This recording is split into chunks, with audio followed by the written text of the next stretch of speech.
Good morning all. I am Mandagini.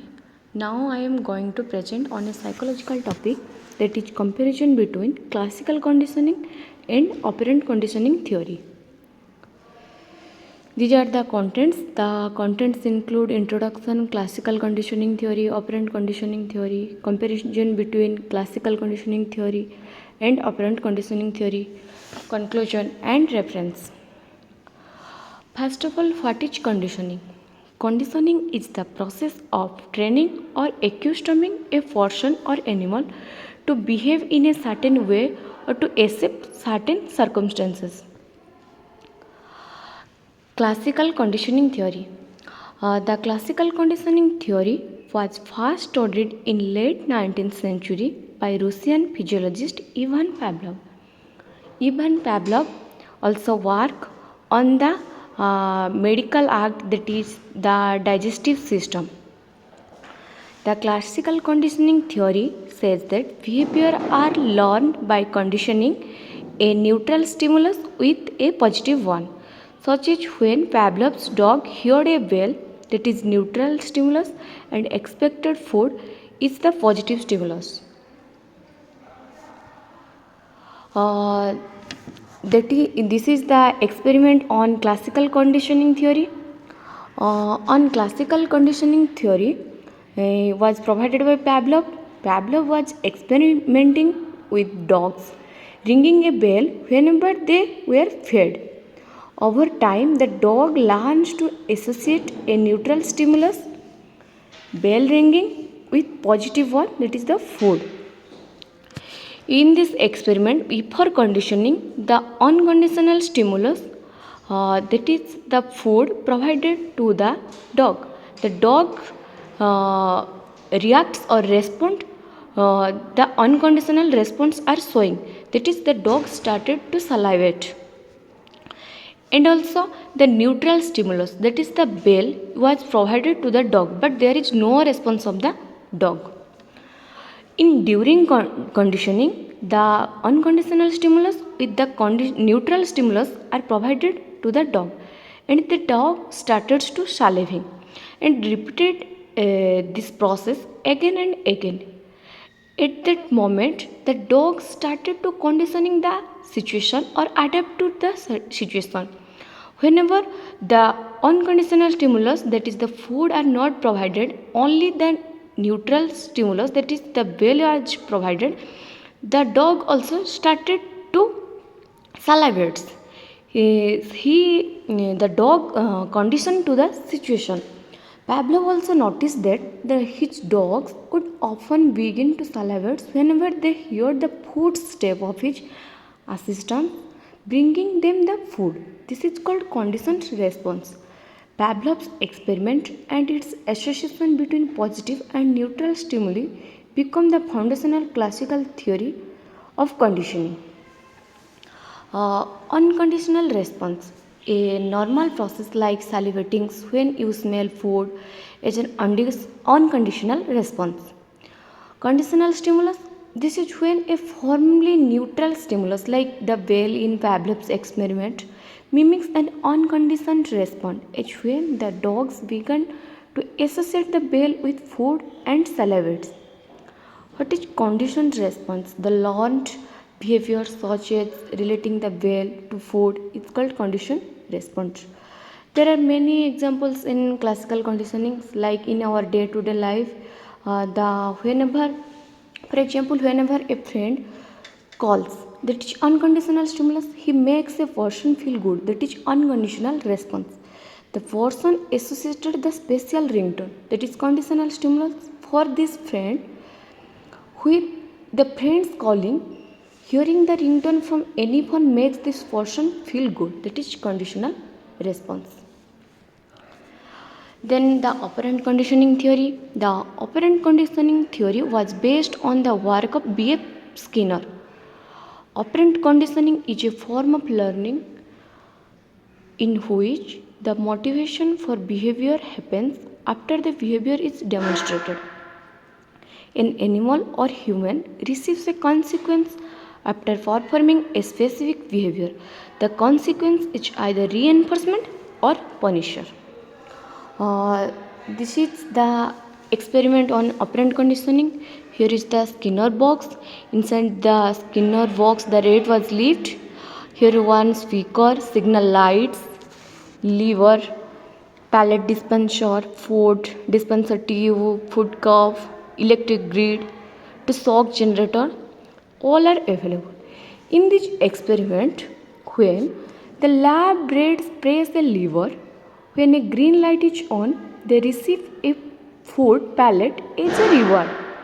When they press the lever, when a red light is on, they receive a mild electric shock. As a result, they learn to press the lever when the green light is on and avoid the red light. But operant conditioning is not just something that takes place in experimental settings. While training lab animals, it also plays a powerful role in everyday learning. Reinforcement and punishment takes place in natural settings all the time, as well as in more structured settings such as classroom or therapy sessions.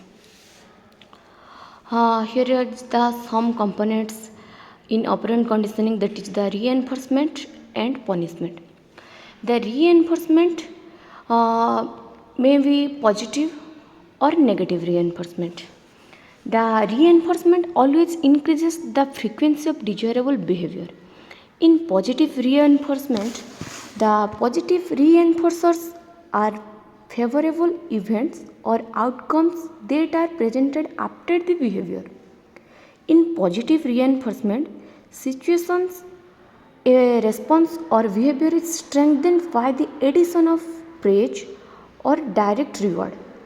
For example, if you do a good job at work and your manager gives you bonus, that bonus is positive reinforcement.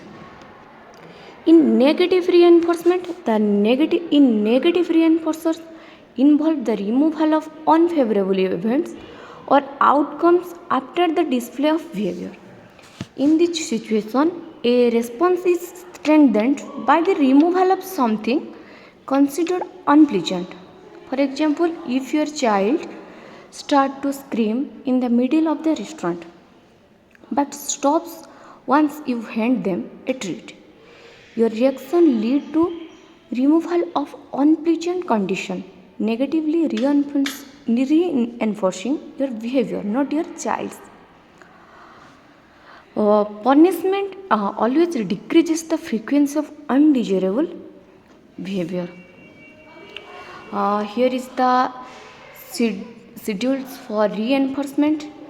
There are two types of schedules, that is continuous and partial. In continuous reinforcement, it always provides the reinforcement or it is continuously flowing. In partial reinforcement, it may be interval or ratio. In fixed ratio scheduled, the response are reinforced only after a specific number of responses have occurred. This typically leads to fairly steady response rate. In fixed interval schedules are another form of partial reinforcement. Reinforcement occurs only after a certain interval of time has elapsed. Response rates remain fairly steady and starts to increase as the reinforcement time was draws near, but slow immediately after the reinforcement has been delivered. But in continuous reinforcement involves delivering reinforcement every time a response occurs. Learning tends to occur relatively quickly at the response rate is quite low. If a child is doing good work, we always tell to her, you good, and you provide the chocolates to her. Then he encouraged to do anything, and he always do the good.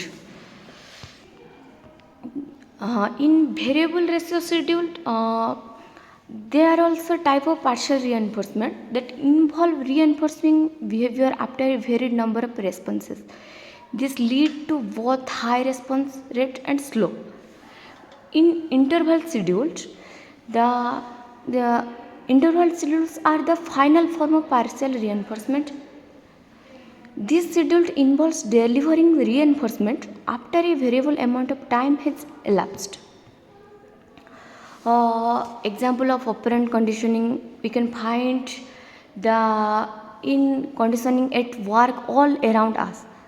Considered the case of children completing homework to earn a reward for a parent or teacher, or employees finishing projects to receive praise or promotions. More examples actions includes, in case of this condition, why reinforcement word we use not reward? Reward is a subjective interpretation of behavior associated with pleasurable events, but reinforcement is simply defined as an effect that increases the probability of a response.